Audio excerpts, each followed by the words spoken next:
एक बहुत अच्छी लाइन लिखी है आजकल बरसात के मौसम के हिसाब से। जी जी जी जरूर। लगे कुरलानी होया बरखां दा जोरो, कन्ना खाई लैंदा खड्डा नाड़ुआं दा शोरो। लगे कुरलानी होया बरखां दा जोरो, जो भिडलियां चरांदी धारा धारा, दिल्ली शहर चलवो रेशमा। कजो सिंडलियां बजांदी नाला नाला, दिल्ली शहर चलवो रेशमा। छोड़ी वो त छोड़ी देना गद्दियां दा लाना, छोड़ी वो त छोड़ी देना गद्दियां दा लाना।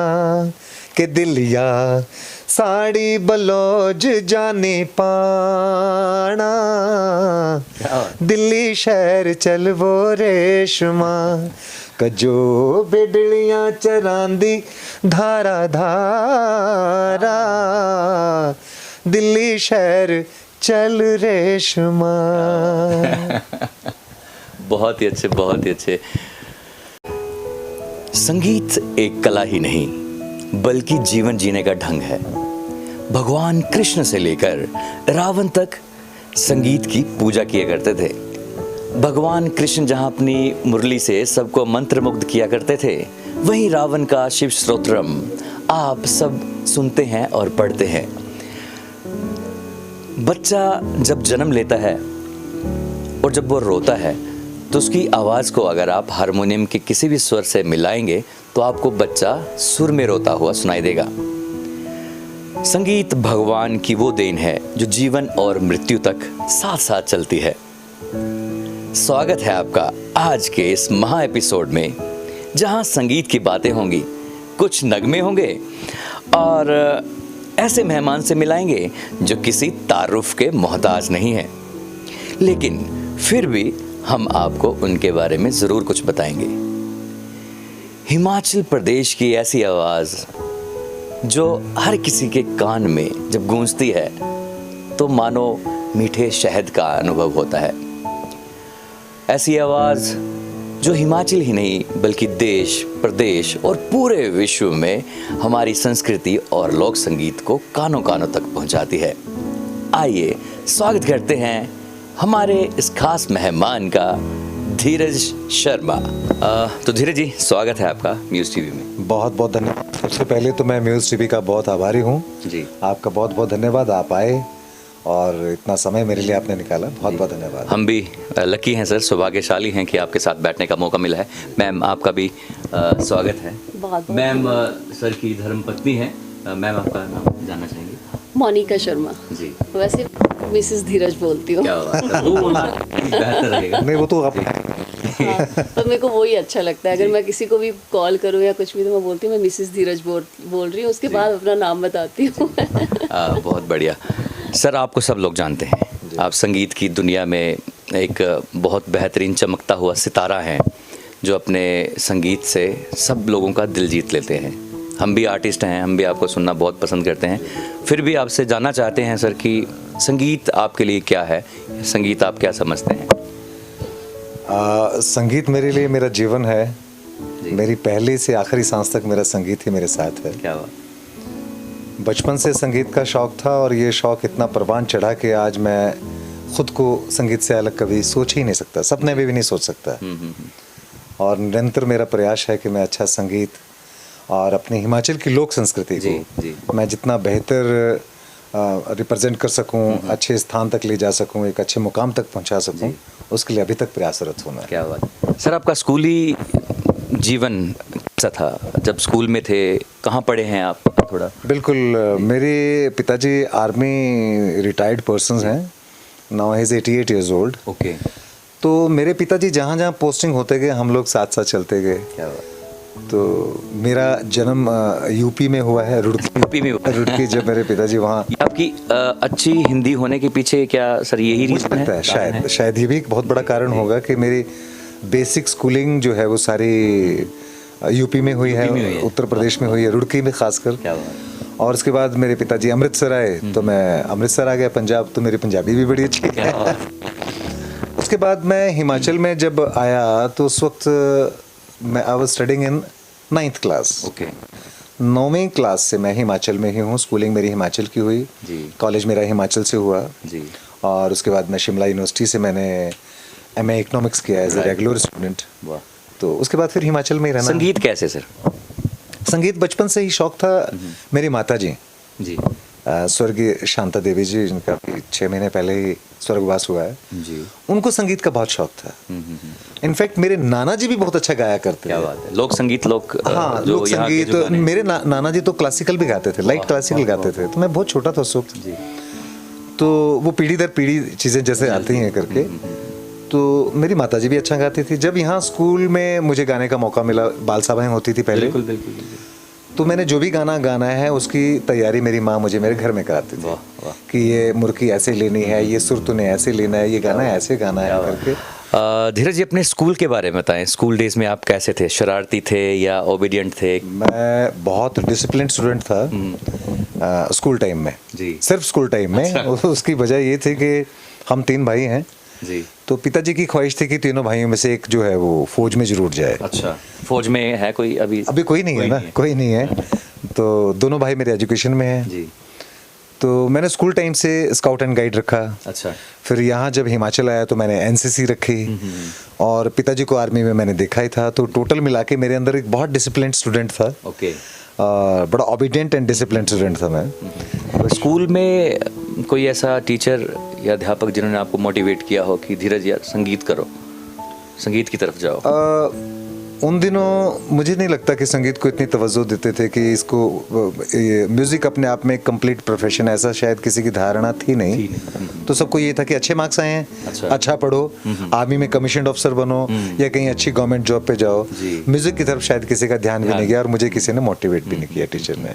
Right right. हाँ। उसके बाद कैसे सर? फिर उसके बाद जब मैं यहाँ से स्कूलिंग पास करके बैजनाथ कॉलेज पहुँचा डिग्री के लिए, वहाँ मुझे म्यूज़िक के बहुत चांसेस मिलने लगे। अच्छा। कोई कोई इंटर कॉलेज कॉम्पिटिशन्स, कोई यूथ फेस्टिवल्स, ये सब। तो वहाँ तो मैं बहुत बिजी हो गया। जी। अच्छा, मेरे दोनों भाइयों ने नॉन मेडिकल से ग्रेजुएट हैं, तो ऑब्वियस तीसरे को भी उसी डर्रे पे चलना है कि तुम भी नॉन मेडिकल आजकल वैसे ही रखो। होता है सर स्कूलिंग में। जी। नॉन मेडिकल हमने रख लिया, पर रिजल्ट ये हुआ कि फिजिक्स और केमिस्ट्री हमारे पल्ले ही नहीं पड़ी, प्रैक्टिकल्स हमारे पल्ले ही नहीं पड़े, क्योंकि म्यूजिक का जुनून इतना ज़्यादा हो गया, संगीत की धुनों के पीछे भी भागने बस लगे। उसी में लगे रहे और उस तरफ ध्यान ही नहीं गया। तो ज़िंदगी में मैं कभी फेल नहीं हुआ। लेकिन आपके यहाँ कह रहा हूँ, आपसे एक बहुत बड़े राज की बात कर रहा जी, हूँ जी। कि मैं पहली बार कॉलेज जब गया था पहली बार, तो मैं नॉन मेडिकल में नहीं पास हो पाया, तो इस करके मुझे फिर आर्ट्स रखना पड़ा। विद इकोनॉमिक्स रखा मैंने। आर्ट्स में सर वहाँ पे म्यूजिक भी हुआ करता था? हाँ, म्यूजिक सब्जेक्ट नहीं था। सब्जेक्ट नहीं था। बाहर से आते थे ट्रेनिंग, वो हमें सिखाते, इंस्ट्रक्टर आएगा वो हमें म्यूजिक सिखाएंगे। लेकिन आर्ट्स के साथ ऐसा रहा कि मैं पढ़ाई में भी ठीक रहा। बाद में मैंने इकोनॉमिक्स में पोस्ट ग्रेजुएशन की शिमला से एज ए रेगुलर स्टूडेंट, तो दौर ऐसे चलता रहा। फिर तो शिमला के बारे में कुछ बताएं आप। शिमला कुछ बता रहे थे संगीत की खोज करने के लिए। बिल्कुल बिल्कुल। हाँ, ये मैं बताना भूल गया आपको कि जब हम लोग ग्रेजुएट हुए और उसके बाद सब अपनी अपनी डायरेक्शंस में निकल रहे थे, तो मेरे प्रोफेसर्स को लगा पता है कि मैं शिमला जा रहा हूँ। अच्छा। तो एक प्रोफेसर साहब ने मुझसे सवाल किया, मुझे आज भी याद है, कि धीरज तुम शिमला क्या करने जा रहे हो? अच्छा। मैं कहा, संगीत की खोज। वाह वाह, क्या बात है। बड़े हैरान हुए कि संगीत की खोज शिमला, क्या? मैं समझा नहीं। भरा तो तूने इकोनॉमिक्स है। जी। तो मैंने उनसे कहा कि सर, आज तक जितने भी कॉलेज टाइम में मैंने कॉम्पिटिशन्स फाइट किए हैं, भले वो इंटर कॉलेज कॉम्पिटिशन्स हों या यूथ फेस्टिवल हो, मैं बहुत हैरान हूँ कि सबके सब प्राइज शिमला ही क्यों लेके जाता है। अच्छा। तो शिमला में कोई बात तो है संगीत कुछ की। बात तो है। हाँ, सारे प्राइज उनके क्यों आते हैं? Exactly। तो इकोनॉमिक्स तो मेरे लिए बहाना है शिमला जाने का, पर मेरा मकसद है मैं संगीत की खोज करना चाहता हूँ। तो संगीत मिला सर आपको बिल्कुल शिमला? मिला, बिल्कुल। वहाँ हमारे यूनिवर्सिटी में भी म्यूजिक का बहुत अच्छा माहौल है। हालांकि मेरा सब्जेक्ट नहीं था जी, लेकिन जिस बिल्डिंग में मैं इकोनॉमिक्स मेरी क्लासेस लगती थी, उस टॉप फ्लोर में हमारा म्यूजिक डिपार्टमेंट था। अच्छा। तो इकोनॉमिक्स के इक्वेशंस मुझे कम सुनाई देती थी, तबले की थाप में। क्या बात। वो ना कहते हैं ना, भाग्य में अगर आपके साथ चीज़ है तो वो आपका जी, पीछा करती ही रहती है। बिल्कुल बिल्कुल। वो सुनाई देती रही। अच्छा, शिमला यूनिवर्सिटी में गर्ल्स हॉस्टल हैं, 4-5 गर्ल्स हॉस्टल हैं, 4-5 बॉयज हॉस्टल हैं। ओके। फिर और भी ऑर्गेनाइजेशंस हैं जिनके ऑडिटोरियम में फंक्शन होते रहते हैं। राइट। तो मैं बढ़ चढ़ के भाग लेने लगा वहाँ। अच्छा। तो एक फेमस हो गए बिल्कुल। एक शाम वहाँ हम लोग घूम रहे थे, तो हमारे जो वाइस चांसलर उस वक्त केसी मल्होत्रा हुआ करते थे, वाइस चांसलर, वो भी शाम को टहल रहे थे वहाँ समर हिल में। तो आमना सामना हुआ, मैं नमस्ते की, नमस्कार सर। कहते हैं हाँ धीरज क्या कर रहे हो? मैं कहा जी कुछ नहीं, बस चल रहा है। तो उन्होंने एक बात कही जो मुझे बड़ी हैरान करने वाली बात लगी। कहते हैं Dheeraj you should get out from university. अच्छा। एक टाइम के लिए तो मैं शॉक्ड हुआ कि मुझे शायद मुझसे कोई गलती हुई है कि मुझे निकल जाना चाहिए, क्या करना चाहिए। धीरे से उन्होंने समझाया कि तुम्हारे लिए ये शिमला यूनिवर्सिटी नहीं बनी है, तुम फिल्म संगीत में चले जाओ, फिल्म इंडस्ट्री में चले जाओ, बॉम्बे चले जाओ, वहाँ तुम्हारा करियर है, यहाँ कुछ नहीं है तुम्हारे लिए। फिर मुंबई गए सर आप? जी हाँ, उसके बाद एक बहाना बना, हम लोग शिमला से ही एक चैरिटी शो के लिए आए थे। उत्तरकाशी में बहुत बड़ा एक भूकंप आया था। अच्छा। उसके लिए चैरिटी शो किया हमने सुंदरनगर में। तो हमारी शिमला से टीम आई सारी, काफ़ी आर्टिस्ट थे उसमें, डांसर्स, सिंगर्स। तो उस प्रोग्राम को देखने में जो हमारे चीफ गेस्ट थे, उनके साथ एक और बड़े खूबसूरत मेहमान थे जिनका नाम है सोमदेव कश्यप जी, जो आज मेरे गुरुजी भी हैं। वाह वाह। वो भी मुझे सुन रहे थे वहाँ। अच्छा। उन्होंने भी सुना और कार्यक्रम के बाद कहते हैं कि इस लड़के से मुझे मिलवाओ। अच्छा, मतलब गुरु जो है हाँ, उन्होंने शिष्य की तरफ ढूंढ लिया, ढूंढ रहे थे। तो उन्होंने फिर मुझे कहा कि तुम चलो मेरे पास यहाँ एक स्टूडियो है, गागल सकरोआ जगह है, वहाँ उनका स्टूडियो सेटअप था, तो मैं तुम्हारा कुछ सुनना चाहता हूँ। अच्छा। चला गया उनके साथ। जाते ही उन्होंने कहा कि तुम जो भी अच्छा लगता है तुम्हें वो गाओ जी। तो लाइफ में पहली बार तो माइक्रोफोन देखा। अच्छा। ये माइक तो देखे थे, स्टूडियो माइक्रोफोन कभी नहीं देखा था। बड़ी घबराहट भी हो रही थी, कभी टांगे कांप रही थी, कभी पसीना आ रहा था, समझ में नहीं आ रहा था। तो कहते हैं जो तुम्हें बेस्ट लगता है वो गाओ। तो मैं रफ़ी साहब मेरे बहुत आइडियल हैं। मैंने उनको सुन सुन के बहुत संगीत में आगे बढ़ा हूँ। तो एक रफ़ी साहब का गाना मैंने सुनाया, मुझे भी गाना याद नहीं आ रहा, जैसे आएगा सुनाऊंगा। जरूर जरूर जरूर। जैसे बाहर आया तो गुरुजी ने कहा कि तुम तो बहुत अच्छा गा सकते हो और तुम्हारा अगला प्लान क्या है? मैंने कहा घर जा रहा हूँ 3-4 दिन के लिए, फिर वापस शिमला चला जाऊंगा। कहते 3-4 दिन घर जाओ, एक काम करो, कांगड़ा से जितना फोक इकट्ठा कर सकते हो और गाने इकट्ठे कर सकते हो लेके आओ, मैं तुम्हारा एल्बम निकालने वाला हूँ। क्या बात है। तो ये तो मेरे लिए एक नया जन्म था जो मैंने ख्वाबों में भी नहीं सोचा था कि मेरा एल्बम, उन दिनों एल्बम बनते थे, कैसेट्स बनती थी। आया, फिर मैंने स्वर्गीय पालमपुरी, सागर पालमपुरी जी, उनके गाने लिए। फिर हमारे प्रेम भारद्वाज जी, वो भी आज इस दुनिया में नहीं है, स्वर्गीय प्रेम भारद्वाज जी नगरोटा से। कुछ गाने उनके सर हाँ कुछ, हाँ उनके लिए शक्ति चंद्र राणा जी हमारे एक टीचर रहे हैं, उनसे कुछ गाने, ये सारी पोएट्री इकट्ठी करके मैं उनके पास पहुंचा। मुंबई पहुंचे नहीं, यहाँ गागल सकरोआ मंडी पहुंचा। फिर उन्होंने मेरा पहला एल्बम निकाला था, जिस एल्बम का नाम था बाहर आती है। बाहर आती है जी हाँ। और माँ सरस्वती की और आप सभी दोस्तों और सुनने वालों की दुआएं हैं, शुभकामनाएं कि जिंदगी में अभी भी बाहर है। धीरज जी, जो आपने एल्बम बताई है बाहर आती है, उसका कोई ऐसा गाना जो आपको बहुत याद है अभी भी? ऐसे थोड़ा गुनगुनाएंगे तो। बहुत खूबसूरत गाना है, हिमाचली पहाड़ी कांगड़ी में लिखा हुआ है। आप इसे कह सकते हैं कि हिमाचली गजल भी कह सकते हैं। हाँ जी, मैं 2 लाइन सुनाता हूँ। धारा पर उड़ दिया जांदिया पखेरुआ, धारा पर उड़ दिया जांदिया पखेरुआ, एक गल मेरी सुनी जाया मिलन जे कुथी तिजो मेरे परदेसी तां, मिलन जे कुथी तिजो मेरे परदेसी तां, हाल मेरा तीना जो सुनाया धारा पर उड़ दिया जांदिया पखेरुआ। एक बहुत अच्छी लाइन लिखी है आजकल बरसात के मौसम के हिसाब से। जी जरूर। लगे कुरलानी होया बरखां दा जोरो, कन्ना खाई लैंदा खड्डा नाड़ुआं दा शोरो, लगे कुरलानी होया बरखां दा जोरो, कन्ना खाई लैंदा खड्डा नाड़ुआं दा शोरो, जली वो जुआनी मेरी जिना दियां बेदनी, हाल मेरा तीना जो सुनाया धारा पर उड़ दिया जांदिया पखेरुआ। वाह वाह वाह, क्या बात है। तो हमारे साथ धीरज जी की धर्मपत्नी हैं मोनिका जी, आपका स्वागत है। बहुत बहुत धन्यवाद। आपका भी स्वागत है हमारे सर के साथ, बिल्कुल। क्योंकि धर्मपत्नी के बिना तो वैसे भी भगवान भोलेनाथ भी नहीं चल सकते थे। बिल्कुल बिल्कुल हमारे तो गृहस्थ का गृहस्थ सबसे का बड़ा अभिनंग स्तंभ है, और स्तंभ है, स्तंभ है, बिल्कुल, हाँ जी। तो मैम आपसे ये जानेंगे कि आप इनसे कैसे मिले? बस एक वही कि संगीत का कुछ था मुझ में बचपन से ही, तो संगीत की वजह से ही ये आप भी मुझे- कलाकार हैं जैसे हम जानते हैं। हाँ जी। तो आप कैसे, क्या इंटरेस्ट है आपके म्यूजिक की तरफ या ज़्यादा एक्टिंग कैसे? नहीं, शुरू से तो मुझे गाने का शौक था। जी। और कॉलेज जैसे स्कूल टाइम में या कॉलेज में मैं गाती रहती थी, जो भी कल्चरल एक्टिविटीज़ होती थी उनमें पार्ट, डांस का बहुत शौक था मुझे। अच्छा। तो आपको पता है स्कूल्स में जो होते रहते हैं जो भी प्रोग्राम कल्चरल, तो मैं उनमें काफ़ी पार्टिसिपेट करती थी और सबसे आगे रहती थी। अच्छा।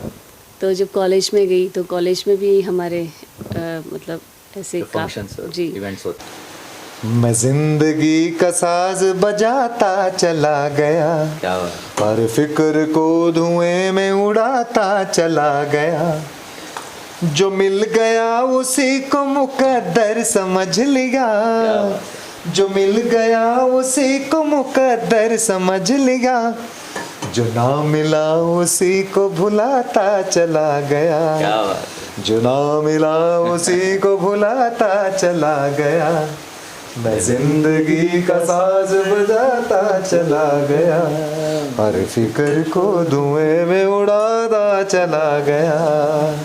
क्या बात। अभी इनके साथ बैठकर चाय पियेंगे और बिल्कुल। थोड़ी गुफ्तगू को बढ़ाएंगे। कैसे है मतलब आपकी? स्टोरी बहुत लंबी है। मैं गायक जल्दी हम हूँ छोटा सा और मैं सुंदरता का पुजारी हूँ। अरे क्या बात। हर खूबसूरत चीज़ को जिंदगी में ढालना मेरा असूल है। क्या बात। खूबसूरत फूल हो, पंखुड़ी हो और माशाल्लाह खूबसूरत आप हों। तो जब आपसे मिला तो मुझे लगा कि हम भी अकेले सफ़र कर रहे थे ज़िंदगी का। तो कई कहते थे बुजुर्ग लोग कि अकेले ज़िंदगी का सफ़र धीरज जी कटता नहीं है। जी। तो कोई सर, अच्छा हम सफ़र आपको देखना ही पड़ेगा। लेकिन कलाकार तो अंदर से चाहता है ना कि वो थोड़ा अकेला सा रहे ताकि हाँ। वो उसकी क्रिएटिविटी में उसकी मदद करे। बिल्कुल कलाकार की यही रहती है, क्योंकि जितना वो एकांत में रहता है उतना वो बहुत ज़्यादा डेवलप होता है। लेकिन अगर उस वक्त उस वैक्यूम में अगर आपको एक ऐसा पार्टनर मिले जी। जो आपको समझता हो, आपके संगीत को समझता हो, आपकी भावनाओं को समझता हो, तो मुझे लगता है वो दो गुना चीज़ वाह। डेवलप होके आगे सामने आती है। देखिए अमूमन परिवारों में एक गाता है, एक का मूड नहीं है गाने का, तो वो चीज़ डेवलप नहीं होती, वो शौक बन के रह जाती है। भी चाहो है, गा लिया, हो गया, ख़त्म है। लेकिन यहाँ प्रोफेशनली हम डेवलप कर पाए, इसके सबसे बड़ा कारण ये था कि मेरी पार्टनर को संगीत से बहुत लगाव था। तो मोनिका जी, बिफोर इंटरव्यू हमने आपसे जब बात की तो आपने बताया कि मूवीज़ में भी आपका इंटरेस्ट है, तो किस तरह, उसके बारे में थोड़ा बताएं आप। मतलब वही कि धीरज जी मिले तो उसके बाद ही सारा ये कारवां शुरू हुआ। क्योंकि आपको पता है बिफोर मैरिज लड़कियों के लिए मदर फादर बहुत स्ट्रिक्ट रहते हैं। लेकिन अब तो खैर काफ़ी ओपन माइंडेड हो गए हैं, लड़कियों को पुश करते हैं, वो देखते हैं उनमें कौन सा टैलेंट है। exactly। लेकिन हमारे टाइम में थोड़ा मेरे रिस्ट्रिक्शंस ज़्यादा थे। हाँ। ज़्यादा थे। जी जी। तो जब इनसे मिली तो मेरे लिए रास्ते खुलते गए। क्या बात है। और पहले मतलब जब यहाँ पे आई तो इनका साथ देती रही, इनको देखती रही, इनको सुनती रही, इनसे सीखते और रहे। इन्होंने मुझे बहुत पुश किया, बहुत गाइड किया और बहुत सपोर्ट रहा इनका मुझे और मेरी फैमिली का भी। तो 2018 में एक पैजेंट था मिसेस मनाली, तो उसमें मैंने पार्टिसिपेट किया। मतलब ऐसे ही मैं इंजॉय करने के लिए गई थी, सिर्फ सोचा नहीं था कि विन कर जाऊंगी। वाह वाह, अच्छा वो आपने जीत भी लिया है। पर वो ईश्वर का ने शायद लिखा था मेरे भाग्य में और वो मुझे मिला। उसके बाद उसी ये के थ्रू इवेंट था मिसेस हिमाचल, मिसेस हिमाचल जो मनाली में हुआ था। धीरज जी, वो पहाड़ी गाना, वो हिमाचली गाना जिसने धीरज शर्मा को धीरज शर्मा बनाया। वाह क्या बात है, बहुत अच्छी बात कही। जी। ये सवाल मुझसे पहले भी किसी ने किया कि आप ना अपनी ज़िंदगी का सबसे बेहतर गाना सुनाइए। जी। मैंने कहा जी, मेरे लिए गाना बेहतर चुनना बहुत मुश्किल है। जैसे एक माँ को 6 बच्चों में से ये कहना कि मेरे को सबसे प्यारा कौन कौन है, है? तो माँ के लिए सभी बच्चे एक जैसे हैं। Exactly। मुझे जितने भी मैंने गाने गाए हैं सभी मुझे उतने ही प्यारे हैं जितना आप कह रहे हैं। एक दो गाने जो बहुत लोगों ने प्रेम दिया, मैं 2 लाइन सुना देता हूँ उसके। वो मेरा गाना था, कजो भेड़ियाँ चरांदी धारा धारा, दिल्ली शहर चल वो रेशमा, कजो सिंडलियां बजांदी नाला नाला, दिल्ली शहर चल वो रेशमा, छोड़ी वो ता छोड़ी देना गद्दियां दा लाना, छोड़ी वो ता छोड़ी देना गद्दियां दा लाना, के दिलिया साड़ी बलोज जाने पाना, दिल्ली शहर चल वो रेशमा, कजो बिडलियां चरांदी धारा धारा, दिल्ली शहर चल रेशमा। बहुत ही अच्छे, बहुत ही अच्छा सर। एक ऑन अ सीरियस नोट, पिछले समय के संगीत में और अभी के संगीत में आप क्या फ़र्क महसूस करते हैं? दिन रात का फ़र्क। जैसे कि देखिए, पुराने गाने बनते थे, बड़ी मेहनत होती थी, उनकी कंपोजिशंस, उनकी पोइट्री, उनकी अदायगी, उनको जब अभिनय करके पिक्चराइज किया गया है वो चीज़ें, वो सब ऐसा था कि आप एक भरपूर परिवार में बैठ के चीज़ें सुन सकते थे, गा सकते थे, देख सकते थे। एग्जैक्टली। आज दौर बदल गया है।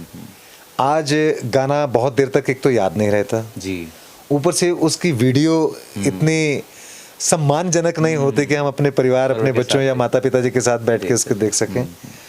और गायकी का जहाँ मतलब है, तो मुझे लगता है आजकल टेक्निकल सिंगिंग बहुत ज़्यादा है। आजकल तो सर AI भी आने वाला है, आ भी चुका है। जी जी। AI आर्टिफिशियल इंटेलिजेंस है, जिसमें किसी भी पुराने सिंगर की या किसी भी वो इसका व्यक्ति की sample आवाज लेके, सैंपल लेकर आप नए म्यूजिक में आप वो फिट कर सकते हैं। तो इसका देखिए, हाँ देखिए, मशीन से चीज़ बननी और रूह से बनने वाली चीज़ में टेक्नोलॉजी कितनी एडवांस हो जाए, वो फर्क आपको नजर आता ही रहेगा। आज भी आप सुनिए, 60s 70s के जब हम गाने सुनते हैं तो सुकून मिलता है। एग्जैक्टली। आज के दौर के गाने सुनते हैं तो उससे बेचैनी होती। तो ये तो बहुत फर्क है, दिन और रात का फर्क है उस संगीत में और आज के संगीत में। पर चलिए, एक समय के बदलता साथ दौर है, जी। फैशन की तरह हर चीज़ एक बदलना प्रकृति का नियम है। जी। आज का युवा पीढ़ी उस चीज़ को पसंद कर रहा है, वो करे। पर मैं चाहूँगा कि आज का युवा वर्ग अगर अच्छा संगीत सुनेगा तो अच्छे संस्कार भी उसमें आएंगे। जी बिल्कुल, ये ध्यान रहे। शुक्र है अभी तक हमारी आरतियां, हमारे संस्कृत के श्लोक वो पुराने एज इट इज हैं, उनको वेस्टर्नाइज नहीं किया है। कुछ कुछ कोशिश कर रहे हैं लोग, तो मैं चाहूँगा कि वैसा ना करें। धीरज जी, आपकी भाषा, आपका बोलने का अंदाज़, गाने का अंदाज़ बहुत ही अच्छा है और आपकी ज़ुबान बहुत साफ़ है। तो आजकल के बच्चे भाषा सीखने में, देखिए मेरा भाषा भी कैसे गया, भाषा सीखने में थोड़ा कतराते हैं। तो आप कुछ टिप्स ट्रिक्स दीजिए ताकि बच्चे सीखें, भाषा सीखें, संगीत सीखें और हमारे लोक गायन को भी ज़रूर सीखें। बिल्कुल। देखिए, सीख आदमी वही सकता है जिसको सुनने की आदत हो। अच्छा। आप जितना अच्छा सुनेंगे जी, ऑब्वियस आप उतना अच्छा बोलना शुरू कर देंगे। मैंने कहा ना कि अगर आप अच्छा संगीत ही सुनते हैं, मात्र कुछ नहीं करते हैं, अच्छा संगीत सुनते हैं, तो ऑटोमेटिकली आपके अंदर एक पॉजिटिव वाइब्स आनी शुरू हो जाएंगी। तो मैं कहूँगा अच्छा सुनिए, ऑटोमेटिकली आप अच्छा बोलना शुरू कर देंगे। और अपने लोक संगीत को, अपनी लोकल भाषाओं को छोटा मत समझिए। जी। अमूमन माता पिता अपने छोटे बच्चों से बचपन से ही हिंदी में बात करेंगे, इंग्लिश में बात करेंगे, तो मैं कहता हूँ करिए, बुरा नहीं है। थोड़ा सा वक्त अपनी पहाड़ी के लिए भी निकाल लीजिए। जी। आप जैसा कहेंगे बेटा वैसा, बच्चा वैसा ही रिफ्लेक्ट करेगा। जब हम उसे कहेंगे कि बेटा ये हमारी हिमाचली भाषा बहुत अच्छी है, तो उसको जरूर तवज्जो देगा। तो यही है इसका मूल मंत्र। आप अच्छा सुनिए, अच्छा सुनेंगे, चाहे वो गाने में हो, चाहे वो भाषा में हो, चाहे वो किसी भी ढंग से हो। जितना अच्छा आप सुनते जाएंगे उतना अच्छा आप कहते जाएंगे। क्या बात है। धीरज जी, अपने अपकमिंग प्रोजेक्ट्स के बारे में थोड़ा बताइए। बिल्कुल। अभी जय भोले तो आपने सुन ही लिया मेरा जी, मेरे भोले जो भजन जो मोनिका जी ने लिखा है। अच्छा। और इनके ही लिखे और 2 गाने में इस वक्त हमारे पाइपलाइन में है। एक और शिव जी का बहुत बड़ा भजन है जो हिंदी में इन्होंने लिखा है, मोनिका जी ने लिखा है वो भी। और 2 पहाड़ी गाने इन्होंने लिखे हैं। अच्छा। मैं अभी कुछ गुनगुना नहीं पाऊंगा क्योंकि ये प्रोटोकॉल इनका भी है कि सीक्रेट है। तो मेरे आने वाले जितने भी 3-4 प्रोजेक्ट हैं वो हम दोनों ही मिलके काम कर रहे हैं, जिसे लिख मोनिका जी रही हैं और गा मैं रहा हूँ। बहुत जल्दी आपके सामने चीज़ें आने वाली। भोलेनाथ का आशीर्वाद ऐसे बने तो रहे। मैं ये कहना चाहूँगा कि अगर सरकार अपने रवैये में थोड़ा सा तब्दीली करे तो वो दिन दूर नहीं है कि हमारी युवा पीढ़ी को भी अपने लोक संगीत से प्यार हो जाएगा। और एक बात और कहना चाहूँगा मैं कि भले यूथ मेरा अभी इस तरफ नहीं है, लोक संगीत की तरफ नहीं आना चाह रहा है, लेकिन मैं धीरज शर्मा ये कसम खा चुका हूँ कि मैं पूरा जीवन अपना संगीत के लिए समर्पित करूँगा और ख़ासकर अपनी लोक संस्कृति के लिए। भले सरकार का सहयोग रहे ना रहे, मैं जिस पथ पर निकला हूँ मंजिल हासिल करके ही रहूँगा। अच्छा धीरज जी, अब आते हैं अपने लोक संगीत पर। जी, पहले इसके बारे में कुछ बताएं कि हमारा लोक संगीत संस्कृति कैसी है और संगीत कैसा है, जो एक वक्त आपके वक्त तक तो सही था, उसके बाद थोड़ा कम हो गया है। अभी वैसे गाने जो हम आपके सुनते हैं जी। और करनैल जी के और भी काफ़ी हमारे जो फोक सिंगर्स हैं उनके गाने नहीं सुनने को मिलते। बहुत अच्छा सवाल किया आपने। हमारे समय में जो दौर था संगीत का, लोक संगीत का, वो आज के दौर में नहीं है। उसकी वजह है, उसकी वजह सबसे बड़ी ये है कि हिमाचल सरकार की तरफ से भी कलाकारों के लिए कोई ऐसा प्रोत्साहन है नहीं। आज भी हम पर पंजाबीज या अदर स्टेट्स के लोग हावी हैं। अब जब हमें सुविधाएं नहीं हैं, हमारे पास रास्ता नहीं है, तो आप यकीन मानिए मैं हैरान हुआ। एक जगह मैं बैठा हुआ था जी, और नौजवान लड़के, युवा कलाकार लड़के हिमाचली गाने से कतरा रहे हैं। अच्छा, कि यार हिमाचली गा के मिलना ही क्या है? मिलना क्या है? अगर मैं पंजाबी गाता हूँ तो मेरे पास बहुत बड़ी फील्ड है, बहुत काम है मेरे पास, फैन फॉलोइंग बहुत है मेरे, तो यूट्यूब में मेरा पैसा आना शुरू हो जाएगा। जी। मैं हिमाचली गाऊंगा ही नहीं, इसमें मुझे कुछ है ही नहीं। उसकी वजह सबसे बड़ी ये भी है कि हिमाचल में एक भाषा ही नहीं है, भाषा नहीं है जी, डायलेक्ट्स हैं, बोलियां हैं छोटी-छोटी। ये एडवांटेज है, डिसएडवांटेज। इस कारण से हिमाचल एक नहीं हो पाया। मैं कांगड़ी गा रहा हूँ, वो सिरमौरी गा रहा है, वो कुल्लवी गा रहा है, वो चंबा का गा रहा है। ऊना चले जाओ, हिमाचल है लेकिन वहाँ पंजाबी सुनते हैं, बॉर्डर है। तो हमारे पास एक भाषा ना होना भी सबसे बड़ा एक ड्रॉबैक है कि हम लोग हिमाचली कल्चर को इतना या लोक संगीत को उतना फ्लोरिश कर नहीं पाए। और युवा पीढ़ी को देखिए, वो कह रही है कि मैं पंजाबी गाऊंगा, मैं हिमाचली नहीं गाऊंगा, क्योंकि हिमाचली गा के मुझे कुछ भी मिलने वाला नहीं है। आज भी हमारे हिमाचली मेलों में देख लीजिए, हमारे स्थानीय कलाकारों को वो तवज्जो नहीं मिलती जो पंजाब से कलाकारों को मिलती है। तो ऑब्वियस यूथ, दुख की बात है, दुख की बात यह है कि आने वाली पीढ़ी को हम अपना कल्चर कैसे दे ही नहीं पाएंगे, वहां तक पहुंचा ही नहीं पाएंगे हम। ये हमारी पीढ़ी ने गाली आगे के, और इसके लिए ना सरकार कोई प्रोत्साहन कर रही है, तो प्राइवेट सेक्टर में तो कोई योगदान ही नहीं है। ऐसा क्या बदलाव देखना चाहते हैं, या क्या डिमांड? मैं चाहता हूँ कि एक तो सबसे पहले बात, हमारे साहित्यकार बड़ी कोशिश कर रहे हैं हिमाचल को एक सूत्र में बांधा जाए, एक हमारी भाषा हो, एक भाषा हो, और उसके बाद हमारी सरकार, जिसका बहुत उदासीन रवैया है अपने लोक संगीत के लिए, उन्होंने चंद 2 डिपार्टमेंट खड़े कर दिए, पब्लिक रिलेशन हो गया, भाषा एवं संस्कृति हो गया, उनके लिए लगता है कि हमने सब कुछ कर लिया है। अच्छा। उनका 0 कंट्रीब्यूशन है, जितना प्राइवेट सेक्टर का कंट्रीब्यूशन है आज भी और आज से पहले भी हमारे दौर में जितना भी लोक संगीत लोगों में हमने पहुंचाया है, उसके लिए प्राइवेट सेक्टर का बहुत योगदान रहा है। तो सरकार को इन चीज़ों को ध्यान में रखते हुए अपने मेलों में, जितने हमारे हिमाचल के मेले में, उनमें हिमाचली कलाकारों को तवज्जो दी जाए, उनको मान सम्मान दिया जाए, ये प्रायोरिटी पे होना चाहिए। बिल्कुल। लेकिन होता उल्टा है, हमारे कलाकारों को काम मिलता नहीं है, पड़ोसी राज्य पंजाब के लोग कलाकार आते हैं, भारी भरकम पैसा लेके चले जाते हैं। धीरज जी, अभी आपका एक गाना भी लॉन्च हुआ है जिसने 100K व्यूज को भी क्रॉस कर दिया है। सबसे पहले तो बहुत आपको बधाइयाँ, बहुत धन्यवाद। मैं आपके चैनल के माध्यम से अपने सभी श्रोताओं का, दर्शकों का, जिन्होंने मेरे इस भजन को अपना भरपूर प्यार दिया है, उनका मैं बहुत धन्यवादी हूँ। अच्छा, एक गाना हम दोनों से सुनना चाहेंगे, क्योंकि दोनों की आवाज़ बहुत अच्छी है और बहुत मीठी है। तो एक गाना सर, दोनों या हिंदी, कौन सा जो आपका फेवरेट सर, हम मतलब कुछ भी सुनेंगे। हिमाचली गाते हैं, इतनी देर हिमाचली भी बात की है तो दिल खुश हो जाता है और दिमाग के कई तार खुल जाते हैं। आपकी जोड़ी भगवान भोलेनाथ यूं ही बनाए रखें और आप संगीत की यूं ही सेवा करते रहें। और हमारा जो लोक संगीत है, लोक गायन है, लोक नृत्य है, ट्रेडिशन है, कल्चर है, संस्कृति है, वो पूरे विश्व में यूं ही फैलती रहे। और धन्यवाद करते हैं आप दोनों का हमारे साथ इतना समय देने के लिए। और मिलते रहिए, देखते रहिए ऐसे एपिसोड्स मेरे साथ ऋषि म्यूज़ टीवी। धन्यवाद।